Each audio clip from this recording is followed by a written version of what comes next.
Good morning and welcome back to another episode of Anakin talking to you about. Today we're going to be talking about boundaries, how to set them, which boundaries to set with who, when, where, why, and how. All the stuff. So let's get right into it. The first thing is what are boundaries? Boundaries are like a filter that I create so that I only receive things through that filter, basically. So boundaries are like I set a filter up so that anything at a different vibrational energy cannot come through that filter. And so my filter or my boundary allows me to access things that I like to see, things that make me feel good. And I'm basically training the people, the universe around me as to what I would like to see, what I would like to experience from them. Okay. So the first boundary, or a good boundary that I like to use a lot, is just saying no. Um, and let's talk about why. Let's talk about why, like, you want to filter stuff out. It's because uh, you want to filter things out because you love yourself. Because you have like you have love for yourself. You have self love in the way of I've garnered this thing. I've created this garden within myself, and this garden is beautiful and glorious. So now that I've created this beautiful and glorious garden, what am I allowing into my beautiful and glorious garden? And if you're allowing weeds and thistle seeds to come into the garden, then you can expect weeds and thistles to be growing in your garden. But if you allow pumpkin seeds to come into your garden, then you can expect pumpkins to be growing in your garden. And so it's just a matter of choice. It's a matter of, again, choosing what you want in your life and then setting a boundary for the choice that you've made. Okay, and so let's talk about a couple of things. So, first of all, time. Time is super valuable. And time is one of the most valuable things that we have. It probably is the most valuable resource that we have as humans. Even though it's sort of an illusion because we only have the present moment, uh, our time or what we're doing with the present moment is our most valuable asset. Because it's pure potentiality. You can do anything that you want with your present moment. Now, if you made an agreement to do something for somebody else with your present moment, then now you are basically acting for them. You're doing something for them with your time. Okay? And there's sometimes that's a good thing, and there's sometimes that you don't want to do that. And so that's why it's very powerful for you to have the ability, or for everyone to have the ability to say no.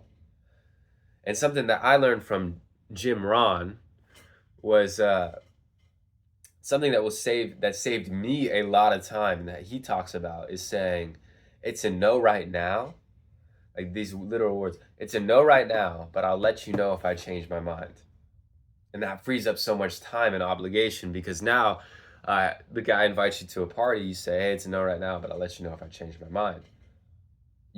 That's an automatic response for me now, because every time somebody gives me an opportunity, I say, hey, if I don't feel like it's a holy hell yes, if it's not like a, oh my gosh, wild horses couldn't stop me from saying yes right now, and I still have to think about the variables and all that stuff, I immediately say, hey, it's a no right now, but I'll let you know if I change my mind. And that's a great boundary, because what that does is sets the boundary. It's like, hey, it's no. The answer is no, but if you do change your mind, they end up getting a surprised and delighted. Whereas if you say, hey, yes, and then later you change your mind, you say, hey, I'm not coming, not only are you under the obligation of having to call them to tell them that you're not coming, but you're also um, disappointing them. You're adding disappointment to the mix, and you don't want to do that, because if you are disappointing someone else, then someone else will be disappointing you. Because what we are, we attract. So that's a really healthy boundary. It's a no right now, but I'll let you know if I change my mind. Another boundary that I like to use And this is especially when somebody is trying to um, move me in their opinionated direction. So like if I'm talking with somebody and they seem to be very opinionated about something and they want me to believe what they believe, so they'll tell me like you should do this, or people in general should do this, or the world is like this, or if they're telling me one of their beliefs that I don't necessarily believe or think at all, instead of arguing with them, instead of telling them, hey, then I don't think that's right, what I like to say is, you are entitled to that opinion. So what that does is it creates a separation between me and them. By me telling them that they're entitled, I'm giving them power. Okay? Or I'm allowing them their power. So I'm saying, you're entitled. You have your power, and you can use your power to believe with that which you believe. You're entitled to that opinion. In the same moment when I'm saying that out loud, I'm also creating a separation, and I'm saying, here's the boundary. Boundary is I don't actually have that opinion, but you are entitled to that opinion. And I'll say it to anything and over again with anybody who has an opinion that they're trying to push onto me. And it works especially well with parents. I say, well, you're entitled to that opinion, you know? And then, yeah. And that leads me into another boundary, which is don't give anything away that you're not. It's not that you're giving it away, but it's important not to enlighten those who have not asked. Okay, so it's like if I'm if I have an answer for somebody to their problem or to their situation or to their if I have advice to give them or anything, if I give them free advice, I got this from Dan Kennedy. The likelihood that they listen to my free advice is very low, right? Especially if they didn't ask. If they didn't ask me and I give them free advice, they probably won't listen to my advice. It will be me wasting my time talking to them about it. And they might even believe that or think to themselves that I'm overstepping my boundaries because they didn't ask for this answer and I'm giving it to them. So another thing that I like to keep in mind is don't answer questions that haven't been asked, especially from people, uh, or don't tell stories if the person isn't listening to you. And how do you know they're listening? Because they ask questions, right? Like if somebody asks you or the mechanic about how to do a certain operation on the vehicle, then they're ready and open to receive that information. So maybe the information will serve them. Uh, Maybe you have good information and it will serve the people around you. But sometimes those people aren't going to be open and ready to receive that information until they ask the question out loud. So another boundary is only only answer questions that have been asked. Uh, and what that does is it promotes a sense of not only good questions and riveting questions being asked around you, but it also promotes a sense of you are now at a level, at a standard that you've set for yourself that you ask very good questions. By only answering questions that have been openly asked, uh, you learn to ask good questions. Okay, and this is another concept that I've like this whole thing with boundaries, right? You can set whatever boundaries you like, and those are like a filter that you've things that you allow into your existence. And these are just some helpful tips. These are things that I do that you guys can start implementing into your own routines and seeing if they work. Again, one thing I got from Jim Rohn is always be a student, don't be a follower. So a follower would just blindly do whatever it is that he reads in a book or that he hears in a podcast. But be a student, like be a mad scientist. Go read the podcast, listen to me, listen to the book, and then try it out. See if it works for you. If it doesn't work for you, try something else until something works for you, until you found something that you enjoy doing, that promotes a lifestyle that you enjoy. Be a student, not a follower. And that's especially true with books and podcasts and anything you see on Instagram and anything you see on YouTube. Be a student. You know, don't just watch me. Watch a bunch of people. Watch a bunch of different videos, and that's like it sort of helps you with that with creating boundaries, with having a filter, because now you if you have that mindset, if I have this mindset of I'm a student, then I'm open to hearing what this guy has to say or what that woman has to say or what this book has to say. I'm open to hearing it because okay, well now I'll hear you out because I know in my heart and in my mind and my soul that I'm going to go try this out myself. And if it works for you but it doesn't work for me, then I can leave it behind and move on. And this all is like Bruce Lee's principle of Jeet Kune Do. Take what serves you, leave what doesn't, and then add what is specifically your own. And it works for philosophy, fighting, it works for learning curves, all that stuff.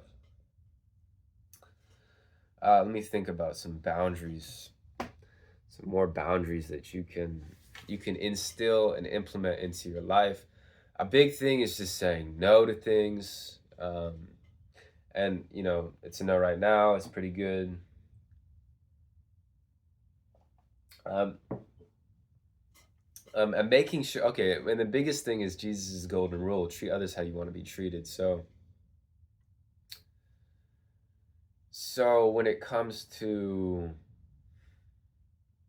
uh, if you want to be a fascinating person in general, if you want to be a fascinating person, you have to be fascinated in people. If you want to be an interesting person, you must first be interested in people. If you want to be, you know, if you want to be a philosopher, you must first, you know, see the philosophy of others. And what this is you're allowing yourself to be a student. You're allowing yourself to take in a bunch of different viewpoints, and this is to formulate your own viewpoint, because what happens is, okay, I read William James and I read Henry David Thoreau and I read Alan Watts and I read Ram Dass and you read all of these philosophies, and then you realize, okay, well, some of William James stuff I resonate with, other stuff I don't, and some Ram Dass stuff is good, and some Alan Watts stuff is good, and so what you start to do is you start to, okay, I'm fascinated in this aspect of what he talks about, in this aspect of what this book talks about, in this aspect of what she is talking about. And so you start to develop your own sense of being, from being fascinated, interested, intrigued, a student, to others. And so while it's important to have boundaries and to have your own ideas, those ideas that are innately your own are formulated from observing the outside world. And that's why we're in contrast. And contrast just means difference, a difference. When I see William James's philosophy and I see a difference in it from, okay, I don't really think that way, that is helping me determine what I think like. And then if I compare that philosophy with Alan Watts' philosophy, and I put that next to Eckhart Tolle's and all these other philosophers, what happens is you start to pick and choose what you like to see in all of them. And then that helps you create a program of beliefs, which creates a filter. And now you have these energetic boundaries. And energetic boundaries are more like unspoken things that are boundaries, because 80% of communication is nonverbal, and it's all based on our own belief systems and our own ways of thinking about the world. And you've seen this, like when you walk into a room and you see a whole bunch of people, there are people that feel approachable. There are people that feel unapproachable. There are people that feel homey, and there are people that feel distant. And you'll notice that you can feel these people's energies because they're putting off energetic signals, and it's either in their body language, in the way that they dress, in their tonality, in the cadence, poise, the way that they talk. There's so many factors, and all of those factors are subconscious, because the way that the subtleties and the little things that the body does is subconscious. And so they're putting out these subconscious signals energetically. And all of us do this. You do this. And it's based on your vibrational frequency and your belief systems. So belief systems are just thoughts that reoccur every day, and those are produced by your vibrational frequency. So your vibrational frequency is really your biggest boundary, or the biggest filter that you have. So, saying no is good, and, entitling people to their own opinion is good. That will keep a lot of, just those two things right there will save you a lot of time and keep you away from a lot of arguments. But the biggest energetic boundary that you could possibly have is a high vibrational frequency, okay? And positive momentous thoughts. So if you're going down a negative momentum spiral of thought, there are two ways to stop that momentum, okay? And it's like you're going on a 100 miles per hour train track in one direction, okay? And this is how Abraham Hicks talks about it. So if you are thinking in a negative mindset, or you're getting depressed or sad, or you feel your environment has caused you to get overwhelmed, depressed, or sad, and this usually happens at work, or around negative people. What's happening is your vibration is negative, and so it's negatively charged, and it's going in the negative direction. So to stop it, all you have to do is to either take a nap or do a meditation. And so it's like a train going 100 miles in one direction. You don't want to jump off the train, right? And it's actually going to be really difficult. It might hurt you a bit to jump off that train right away. And if another train is going in the opposite direction at 100 miles per hour, it's not like you want to jump off of a moving train onto a moving train. So the best way to settle down a negative vibration, which is attracting negative energies to you, is to either take a nap or do a meditation. Once you do that, the train will come to a stop. The momentum will come to a stop. And then from the stopping point, you have choices. You can either, you can choose your thoughts, which are positive thoughts. And then once you start thinking positive thoughts, the positive thoughts will start to be thought, and the momentum will carry you to more positive thoughts. It goes the same exact way in the negative direction. So right out of your meditation, right after your nap, it's important to start with either gratitude or good feeling emotion, or start thinking about something that makes you feel amazing. Because again, your biggest boundary is going to be your vibrational frequency. Because in this universe, nothing that is not your vibrational frequency, or you will only attract things that are vibrating at your frequency. And if something is not vibrating at your frequency, it will either A, match your vibrational frequency, B, you'll match its vibrational frequency, or C, it will physically be removed from the environment. Okay? It will physically be removed from the environment. And this is what influence is. If you walk into an environment, okay, and you've purposely put yourself in a place where you know that there's a negative vibration, there's two options. That person, place, or thing can either raise up to your vibration, or you can drop down to its. But you guys have to meet. All right? So if you're uncomfortable staking to a high vibration around negative vibrating things until they become high vibrating, then it's better to just stay in your own vibrational frequency and stay physically away from those people. Now, if you feel confident that your vibrational frequency is high and it's going to stay high, and you got so much momentum going for you that you can be and do and have anything, and that you're about to walk into any room in the entire nation and be just on fire, then there you are. And when you walk into whatever room you walk into, you're going to be attracting some pretty positive people, some pretty positive events, and some pretty positive energy, because that's what you are. That's what you're putting out. So first things first, energetic boundaries, and then you start saying no, and then you start setting up some. And the idea of boundaries, is to empower you and also empower the person that you are setting the boundary with.